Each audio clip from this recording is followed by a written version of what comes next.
2024 के इलेक्शन तो बेहद नज़दीक हैं, लिहाजा जो तमाम दलें हैं अभी से अपने अपने वायदे लेकर मुकम्मल तरीके से जनता के बीच जा रहे हैं, मीडिया के ज़रिए भी बात करने की कोशिश कर रहे हैं। और हमारे साथ खास बातचीत करने के लिए बिहार राज्य सुन्नी वक्फ बोर्ड के चेयरमैन और जदयू के वरिष्ठ नेता मोहम्मद इरशादुल्लाह साहब हैं। उनसे जानने और समझने की कोशिश करेंगे। सर, सबसे पहला आपका रिएक्शन बताइए कि जिस तरीके से जो 2024 का इलेक्शन नज़दीक आ रहा है, ऐसे में आप जो है कि राजनीतिक जो मुकाबले आपके ख़ास तौर पे हैं, जो प्रतिद्वंदी अगर कहें, तो किस नज़रिए से आप इसको देखते हैं? देखिए, सबसे पहली चीज़ तो ये है कि हमारे नेता आदरणीय नीतीश कुमार जी एक सच्चे इंसान हैं। कभी चुनावी लुभावने वादे नहीं करते हैं, झूठे वादे नहीं करते हैं, चुनावी वादा नहीं करते हैं। ये सिर्फ काम पे विश्वास करते हैं। अब 2005 से लेकर अब 2022-23 चल रहा है, कभी उन्होंने झूठा वादा नहीं किया।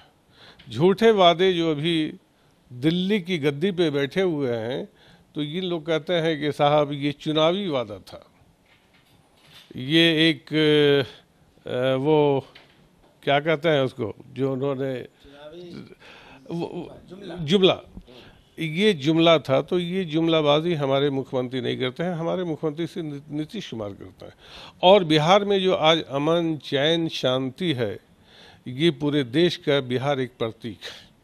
जो हमारे नेता नीतीश कुमार ने उजड़े हुए बिहार को आज एक चमन बना दिया है, और पूरे हिंदुस्तान में जितना भी स्टेट्स है उसमें 1, 2, 3 की श्रेणी में आज बिहार आता है।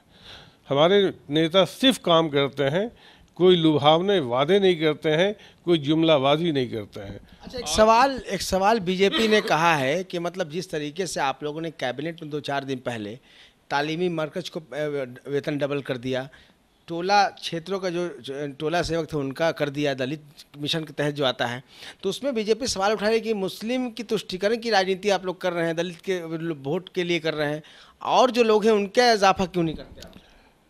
सबसे बड़ी चीज़ ये है कि जब से इन्होंने मुख्यमंत्री का कार्यभार संभाला है, जब से मुख्यमंत्री बने हैं, उनका एक ही उद्देश्य था, शिक्षा, स्वास्थ्य, रोड। आज शिक्षा को इन्होंने बढ़ा करके जो दूसरे स्टेट्स माने जाते थे, कर्नाटका, केरला, राजस्थान और भी स्टेट्स से महाराष्ट्र, उस श्रेणी में लाकर खड़ा कर दिया है बिहार को।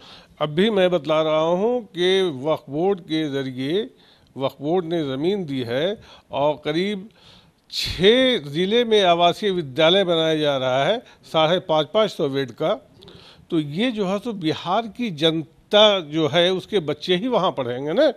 हर ज़िले में एक मल्टीपर्पज़ बिल्डिंग बनाई जा रही है, वहाँ कोचिंग होगा, शादियात होगी, और भी बहुत सारे स्टूडेंट्स के लिए कार्यक्रम वहाँ होंगे। तो अल्पसंख्यकों के लिए, ये अल्पसंख्यकों के लिए ने शादी जब होती है तो सिर्फ अल्पसंख्यक नहीं रहते हैं, उससे सबों के लिए है। ये गलत है, धारणा है बीजेपी वालों की कि ये अल्पसंख्यक को बांट करके रखना चाहते हैं कि ये अल्पसंख्यक, ये बहुसंख्यक। ये ऐसा नीतीश कुमार नहीं करते हैं। नीतीश कुमार जितने भी अगड़े पिछड़े, दलित, महादलित, अक़लियत समाज, सबों को ले करके एक धागे में पिरो करके शुरू से चले हैं और आज तक चलते रहे हैं। उन्होंने शराबबंदी जो लागू की, कितना अच्छा काम किया है। दहेज प्रथा को उन्होंने रोका। इस तरह के बहुत सारे काम वैसे किए हैं जो सराहनीय हैं। और नीतीश कुमार जी अपने दौर के जो मुख्यमंत्री हैं, आने वाले दिनों में स्वर्ण अक्षरों में इनका नाम आएगा, और जितने भी मुख्यमंत्री रहे हैं उसमें नाम इनका सफ़े अव्वल पे आएगा। अच्छा, आपको क्या लगता है कि इंडिया अलायंस बनाने में नीतीश कुमार ने पूरे देश के नेताओं को एकजुट करने की शुरुआत पटना से की, अहम भूमिका निभाया, तो क्या लगता है कि भारतीय जनता पार्टी और एनडीए के नेता इससे डर गए हैं? ऐसा है, जाहिर सी बात है, डर तो इतनी आगे सता गई है कि कोई विरोधी नहीं था। आज नीतीश कुमार जी ने एक महागठबंधन बनाया और इसका नाम इंडिया रखा। इसका नेतृत्व, इसका श्रेय सिर्फ नीतीश कुमार को जाएगा। आज तक किसी नेता ने अगुवाई करने की कोशिश नहीं की। बिहार का एक लाल नीतीश कुमार जी ने, वो कलेजा के कितने पुरठ हैं कि आज उन्होंने बीजेपी जिसके धाह से पूरा देश जलता है, और नीतीश कुमार अकेले खड़े हुए और सारे लोगों को एकजुट करने का प्रयास किया है और लगभग एकजुट कर दिया है। ये इनको प्रधानमंत्री बनने का कोई शौक नहीं है, ये कभी भी नहीं चाहते हैं पद के लिए कभी ललायत नहीं रहे, न मुख्यमंत्री का शौक है न प्रधानमंत्री का शौक रहा। बीजेपी कह रही है कि संयोजक बनने के लिए नाराज है। तो ये गलत उनका है। मुख्यमंत्री को कोई लालसा, कभी पद का लालसा नहीं रहा, और उन्होंने कभी नहीं कहा कि मुझे प्रधानमंत्री बनना है। उनका एक ही ये था कि आज पूरे देश को एकजुट करना है और सारे लोग एक साथ, जितने भी हैं, कांग्रेस हैं, वो जेडीयू है, आरजेडी है, सीपीआई है, सीपीएम है, और भी बहुत सारे, करीब करीब लगभग 34 पार्टियां एक साथ हो गई है। तो आज बीजेपी को, नरेंद्र मोदी, अमित शाह जी को तो रात में नींद नहीं आती होगी, दिन में तारे नजर आते होंगे कि आज एक बिहार का लाल पूरे देश को एक। सवाल और भी है कि बीजेपी कहती है कि अगर नीतीश कुमार एनडीए में आना चाहते हैं तो आ सकते हैं, लेकिन अपने हम लोगों के विचार के साथ चलेंगे तभी आ सकते हैं, और स्वागत करना चाहते हैं। कहाँ नीतीश कुमार ने कोई लेटर लिखा है कि मैं एनडीए में आना चाह रहा हूँ? क्या आप लोगों को पता है? नीतीश कुमार ने नहीं कहा है, बीजेपी कह रही है। बीजेपी तो बहुत कुछ कहती है, कभी कहता है कि यहाँ कोई वैकेंसी ही नहीं है। जब वैकेंसी नहीं है तो नीतीश कुमार क्यों जाना चाहेंगे, और क्यों आप नीतीश कुमार को बुलाना चाह रहे हैं? नीतीश कुमार अब दोबारा एनडीए में जाने वाले नहीं हैं। ये महागठबंधन बनाया है और उस तरह से ये राजनीति करेंगे जो जैसे हमारे बापू महात्मा गांधी जी ने देश के लिए किया है, उसी पैटर्न पे हमारे नेता नीतीश कुमार ये महात्मा गांधी के पद चिन्हों पे चलेंगे, और बिहार को फिर एक बार अमन, चैन, शांति का जो है सो एक जो प्रतीक होता है, उसको यहाँ के दीपक जलाएंगे। और फिर लालू यादव भी महागठबंधन में, इंडिया अलायंस में है। कभी राहुल गांधी के साथ मटन पार्टी करते हैं, कभी नीतीश कुमार के साथ देते हैं। तो ऐसे में आपको लालू यादव की भूमिका क्या लगती है? बीजेपी वालों का ये सब है, वो देखे फिरते हैं कि किस पार्टी के यहाँ मटन बन रहा है और किस मुसलमान के यहाँ मुर्गा बन रहा है और किसकी हांडी में क्या बन रहा है। ये बीजेपी वालों का ये काम है। हम लोगों का काम नहीं है कि किसके घर में, किसकी हांडी में क्या बन रहा है। कोई मटन खा रहा है, कोई मछली खा रहा है, या कोई मुर्गा खा रहा है। अरे जाहिर सी बात है, खाने की चीज़ है। अगर लालू जी ने खा लिया, राहुल जी ने एक साथ खा लिया, तो कौन सा गुनाह हो गया, कौन सा पाप हो गया? तो आज ये सब बेमतलब का स्लोगन कि लालू जी और राहुल गांधी ने मटन खाया, तो ये कौन सा गुनाह कर दिया? और जब से नीतीश कुमार दिल्ली से पटना लौटे हैं G20 की मीटिंग के बाद, अभी देख रहे हैं कि नीतीश कुमार जी कभी अशोक चौधरी को आगे करते हैं मीडिया के सामने, उनके अलग अंदाज नजर आ रहे हैं। सर, आप बहुत करीबी उनके हैं, शाहदुल्ला साहब, क्या कहते हैं इस बारे में? नहीं, कोई अंदाज नहीं है। हमेशा छोटे कार्यकर्ताओं को जो उन्होंने सम्मान दिया है, हमेशा अपने वर्कर्स को आगे बढ़ाने की कोशिश किया है।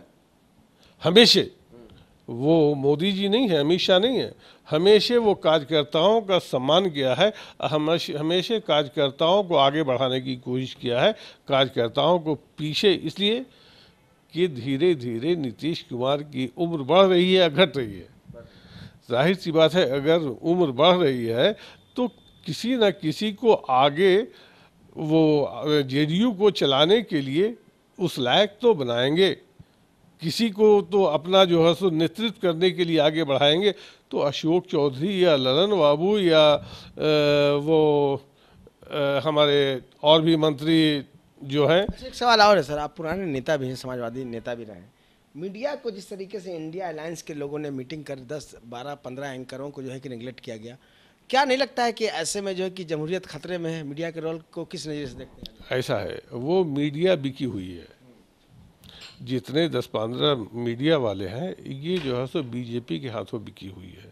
तो वैसी मीडिया आकर के निगेटिव न्यूज़ देता है या पॉजिटिव न्यूज़ देता ही नहीं है, तो वैसे एंकर को अपनी मीटिंग में बुलाने से क्या फ़ायदा है?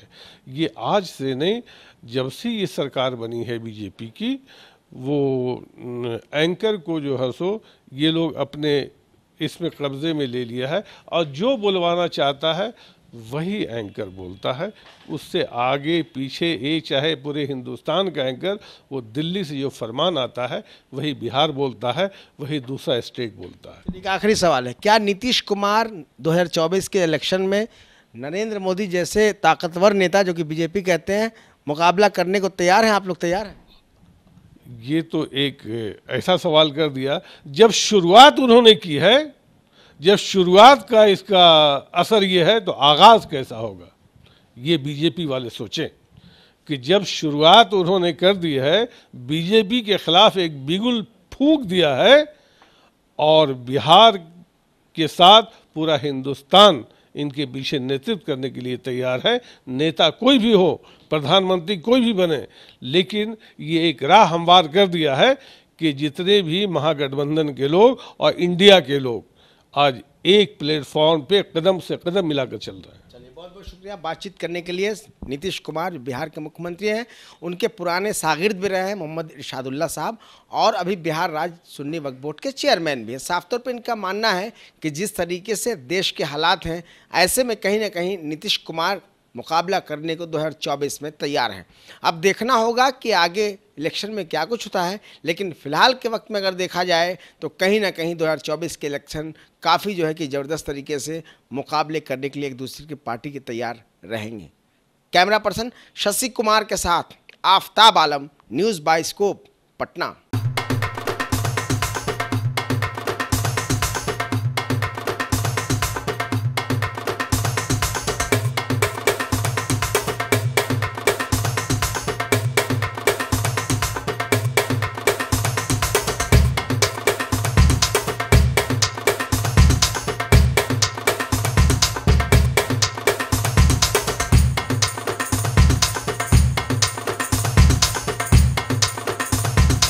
IIT जी नीट एस्पिरेंट्स के सपने को पंख देने आ गया है कंप्लीट सॉल्यूशन इंस्टीट्यूट। यहाँ है smart classroom, 1-to-1 doubt clearing session, ask the expert, video solution और भी बहुत कुछ। मतलब हम करेंगे आपको गाइड, बनेंगे आपके mentor. Foundation classes from class 6 onwards for your bright future. Visit complete solution institute.